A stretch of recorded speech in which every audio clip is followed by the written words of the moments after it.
Welcome everyone. Today's video we're going to talk about pruning clematis. Now there's three different types. It can seem a little bit overcomplicated, but I'm going to simplify everything for you today. So without further ado, let's get into today's video. Now like I've just mentioned, there are three zones when it comes to clematis pruning, and it can be simplified from when the actual plant flowers. Now if you're anything like me and you haven't kept the label, then this is a really simple way to know when to prune. Now in March, it's really easy to grab your secateurs and think, well, that needs a prune, I'm going to prune that down because I can see the new growth. It's not always quite that simple, so I'm going to go through the easy ways to figure it out. So number one is zone 1, and that is the Clematis montana. So that flowers very early on in the season, I believe between April and May. Now what you've got to think is, if you cut it down low in the spring, you're losing all of those flowers. So in fact, that plant doesn't need to be pruned at all, apart from a little bit of dead or a little bit of shaping that you guys want to do, right? If that makes sense. So that is group 1. That doesn't need any kind of pruning at all. I just simply do a little bit back end is to tidy things up a little bit. You could take off the old flowers, you could take off the old, what I call grippers. So that's the little furlong things that you get which hang on. You can prune those off if they aren't hanging on to anything. Just some good general plant hygiene, right? With a nice pair of sharp secateurs. So that is zone 1, as your montanas. Now zone 2.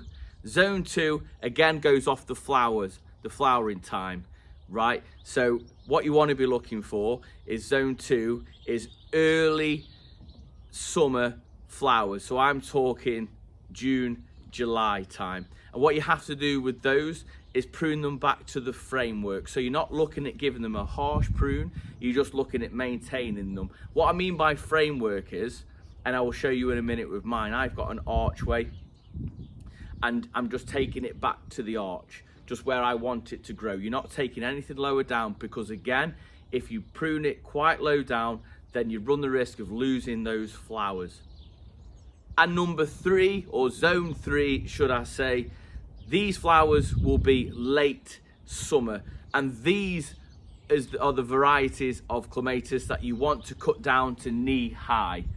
Now this is just a rule of thumb. This is if you haven't got the plant label, or maybe we've bought them with a label that isn't really that great, right? So that is a brilliant way to figure out when you need to prune your clematis. Now if you've moved into a house and you don't know what variety you've got or when it flowers, then I'll simply leave it and I'll just document when it flowers. Great way for me is I film everything, right? So I know when mine flowered last year, and that is the only way, because I would not have remembered when it is, but I just jot it down on your calendar or your gardening calendar, because I'm going to start one. Jot it down, then you've got it for what requirements you need to do throughout the season for your pruning requirements. I'll give you a quick run through all 3 zones and what I would do, right? So this one is my zone 1 Clematis montana, and I actually trained it over the doorway. It's just something I wanted to do. You can obviously have yours wherever you wish. Now I'm going to show you what I'm going to do with mine in March. I am going to do a little bit of pruning, but it's only going to be the old dead heads, which I possibly could have done back end, but it's a nice day and I figured let's get this done today, and then I will go on to show you zone 2 and zone 3.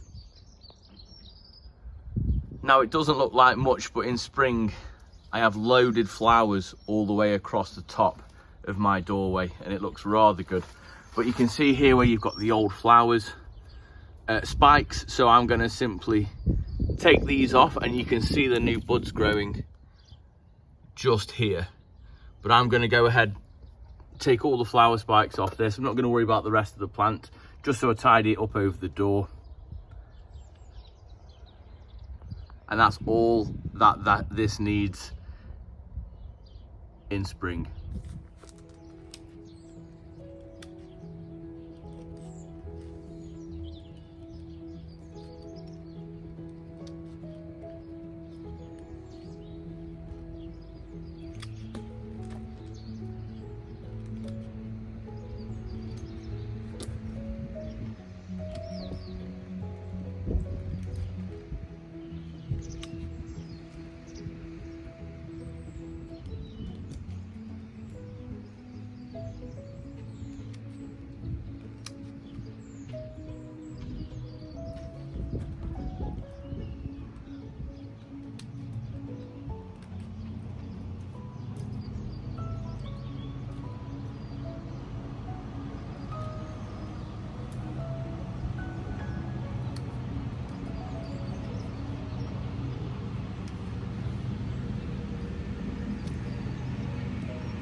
Don't know if you can just see behind me, that's tidied it up lovely, ready for that new growth and those flowers very early on. So let's move on to zone 2 for my early summer flowering clematis. So this is my zone 2, and when I talk about framework, you can see just here, this is where the flowers were last year, and this is where it's actually died back to. So I will be taking this back to just there, and I'll be tying this new growth in just to protect it from any of the spring winds. So when we talk about framework, let me just pan back out. Your zone 2 needs to just be maintained to your structure. Obviously all your growth is going to be just up the top, just here, and it's really important that we don't prune low down, because you'll lose those flowers earlier on in the summer. So like I said, I'm just going to be taking it off just here. This growth is actually done. Take this growth out, all of that. Just taking out any of the old growth off the sides, because they won't be serving any purpose now.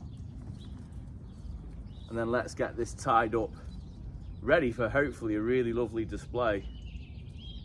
I put a picture in now what it looked like last year. There's only a few flowers, because this was I think it was like an Asda special, so it was one for like £1.80, and I got it straight into the ground, although I probably shouldn't have. I should have potted it up and kept it in the greenhouse. But it just shows you how tough these plants are. It's doing really well. Well done. Now, although not every variety of clematis needs to be pruned in March, they all, to some degree, certainly need supporting, or tying up, should I say.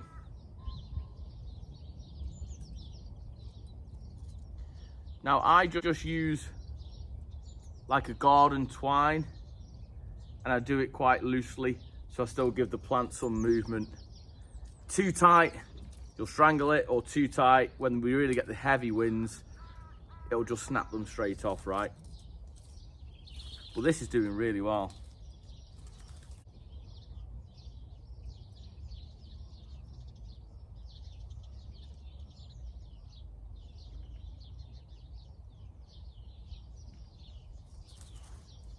And then finally, zone 3, I put a quick clip in now of a late flowering clematis that we take down to knee height to take out all the dead, make sure we give it a nice support, get it tied up with these heavy March winds, and that is all there is to it.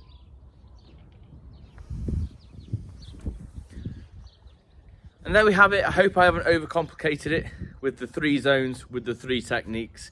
If you did enjoy it, then please give it a big thumbs up, as it really does help the channel out. Drop a comment down below, as it helps share it out to others who love gardening just like we do. Right, any questions, drop down below. I'll be happy to answer. Until tomorrow, I'll see you in the garden. You take care.